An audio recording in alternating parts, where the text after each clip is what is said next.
जय Shri Ram guys. Video का title और थंबनेल देख के आप समझ चुके होंगे कि आखिर इस वीडियो में हम किस टॉपिक के ऊपर बात करने वाले हैं। तो बिना किसी देरी के चले वीडियो स्टार्ट करते हैं। अगर हनुमान जी को त्रेता युग में अमर होने का, चिरंजीवी होने का वरदान मिला था, तो आखिर वो त्रेता युग के बाद कहां गए? क्या वो आज भी इसी धरती पर मौजूद है? क्या द्वापर युग में हनुमान जी के होने के कुछ सबूत मिले हैं? और अगर वो सबूत मिले हैं तो कहां मिले हैं और आखिर क्या है वो सबूत? इन सभी सवालों के जवाब जानने के लिए इस वीडियो को एंड तक जरूर देखना। और अगर आपने चैनल को सब्सक्राइब नहीं किया है तो ऐसी ही इंटरेस्टिंग वीडियोस के लिए चैनल सब्सक्राइब जरूर कर लें। सबसे पहले बात करते हैं त्रेता युग की, जिसमें सबसे बड़ा धर्म युद्ध होता है श्री राम और रावण के बीच। इसी युद्ध में और श्री राम के जीवन में हनुमान जी ने बहुत अहम भूमिका निभाई।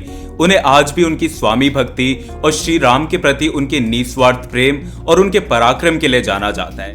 इसी युग में हनुमान जी को चिरंजीवी होने का वरदान मिला था। जब तक इस धरती पर श्री राम का नाम जीवित रहेगा, तब तक हनुमान भी इसी धरती पर मौजूद रहेंगे। अब सवाल ये आता है, त्रेता युग समाप्त होने के बाद और श्री राम के बैकुंठ धाम लौटने के बाद हनुमान जी कहां गए? सो गाइज, इसका जवाब हर किसी के पास नहीं मिलता।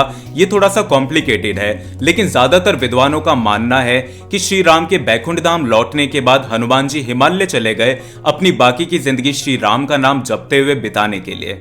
हनुमान जी के इसी धरती पर होने के सबूत हमें द्वापर युग में देखने को मिलते हैं, जहां भीम को अपनी शक्ति पर, अपने बाहुबल पर बहुत घमंड था। इसलिए हनुमान जी उनका ये अहंकार तोड़ने के लिए उनके मार्ग में एक वृद्ध वानर के रूप में आकर लेट जाते हैं। भीम उनसे उनकी पूंछ हटाने के लिए बोलते हैं, लेकिन वो वृद्ध वानर यानी हनुमान जी जवाब देते हैं कि मैं बहुत वृद्ध हो चुका हूं, मुझमें तो इतनी शक्ति भी नहीं है कि मैं अपनी पूंछ हटा सकूं।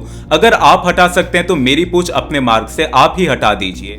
भीम को लगता है ये तो मेरे बाएं हाथ का खेल है, लेकिन ये उनकी भूल थी। वो उस वृद्ध वानर यानी हनुमान जी की पूंछ को अपनी सारी शक्ति लगाने के बाद भी हिला नहीं पाते। उसी समय हनुमान जी अपने वास्तविक स्वरूप में आते हैं और भीम को अपनी गलती का एहसास होता है।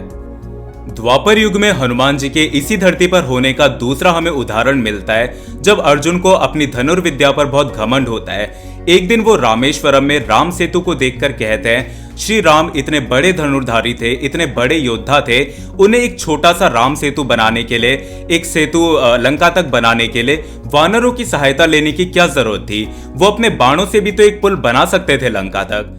अर्जुन की ये सभी बातें हनुमान जी सुन लेते हैं और एक साधारण से बंदर के रूप में आते हैं उनके अहंकार का नाश करने के लिए। वो वहां आकर उन्हें चुनौती देते हैं कि श्री राम जैसा सेतु वो अपने बाणों से लंका तक बनाकर दिखाएं। अर्जुन इसे एक साधारण चुनौती समझते हैं, लेकिन ये उनकी भी भूल होती है।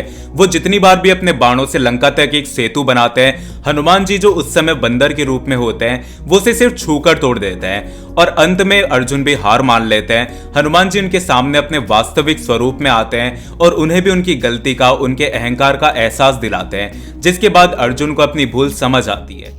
इन दो घटनाओं में हनुमान जी भीम और अर्जुन का घमंड तोड़ते हुए हमें दिखाए जाते हैं। इन्हीं के अलावा द्वापर युग में भी एक बहुत बड़ा धर्म युद्ध होता है कौरवों और पांडवों के बीच, जिसमें अर्जुन के रथ के ध्वज पर हनुमान जी के विराजमान होने की बात कही जाती है। और महाभारत का युद्ध समाप्त होने के बाद उस ध्वज से हनुमान जी के जाने की एक कथा हमें मिलती है देखने को। अब ये सारी बातें तो हुई द्वापर युग की। इसके बाद आती है कलयुग की बारी, जिस युग में इस समय हम सभी मौजूद हैं। तो क्या आज भी हम सभी के बीच हनुमान जी भी मौजूद है? क्या हनुमान जी के भी कलयुग में होने के कुछ सबूत मिले हैं, जैसे द्वापर युग में और त्रेता युग में मिले हैं?